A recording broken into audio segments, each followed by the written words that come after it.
Міне жаңағы полиция учаскелік инспектор кіріп шықты қазір.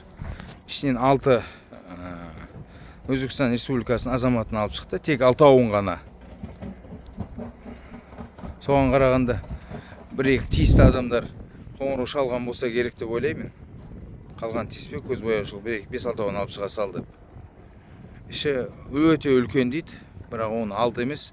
60 адамда атқару мүмкін емес. Жаңа көрдік дейді. Енді анау өздерінде тұрғаннан да видео жетон арасында өшіріп, қосып, өшім сөйтіп түсірген екен. Жарайды, оған өзінің полицияларын өздерінің бастықтар бағасын бере жатар. Бағасын. Ал енді қызығы бұның ішінде төбелес бопты. Қазір ішінде арызданушы Қазақстан Республикасының азаматы бар екен.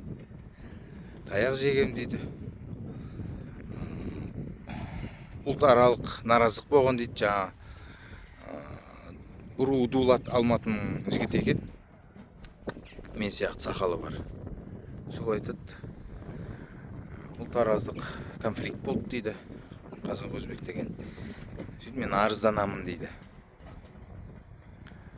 Физикалық күш қолданылды маған қарсы дейді. Енді қазір бұл полициялар барынша арыз жаздырмауға әрекет жасайтын сияқты болып отыр, маған сөйтіп түйзеліп жатыр. Себебі жаңағы бір Алмас, Шыңғыс деген адамдарға қайта-қайта қоңырау шалып, осы жердегі ішкі қауіпсіздік қызметкерлері, бұрын полицияда қызмет атқарғандар, боесниктер. Көші-қон полиция, миграцияның қызметкерлерін күтіп отырмыз. Солар алып кетіп, олардың құжаты бойынша сотқа апарып, тексеріс жүргізіп. Жаңағы менің меңзеген кемінде 100 адам бар деген мәліметім ішінара өзінің дәлелін тапты. Енді жаңа полициялардың айтуы бойынша бізге көрсеткені осы дейді. Барлығы осының ішінде ар жағында жатақханасы бар екен, соның ішінде жатады дейді. О жаққа бізді жолатпады дейді. Жаңа тексеру келіп жатқан екен, барлығын ар жаққа тығып, ішіндегі шетел азаматтарын. Сөйтіп, бұл біздің көзімізге случайно түсіп қалған адамдар дейді. Солар бізге ілінген дейді. Сөйтіп осыларды алып шықты дейді, 6 адамды. Енді ар жағын Түркістан облысының полиция департаментінің бастығы, полиция генерал-майоры Арыстанғани Заппаров мырза,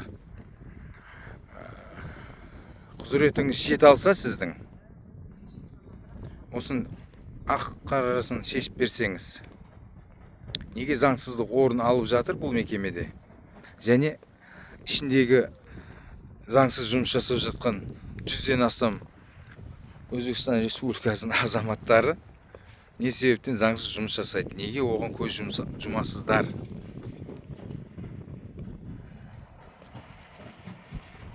Неге мен Келес аудан мәслихатының депутаты сіздердің істеуге міндетті жұмыстарыңызды мен атқарамын? Сіз генерал-майор болып шенде отырып, сізге өте үлкен сын.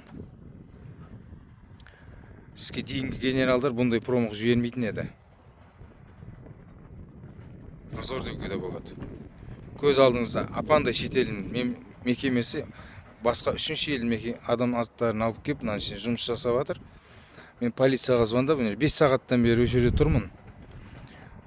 Осы жердегі СБ деп аталатын жаңағы внутренняя безопасность бывший сотрудниктер қазір анаған начальник милицияға Алмасқа звондаймын, Шыңғысқа звондаймын, шешіп қоямын деп участковыйға көз алдымда тұрып қысым көрсетіп жатыр. Полицияның деңгейі осы ма сонда? Масқара.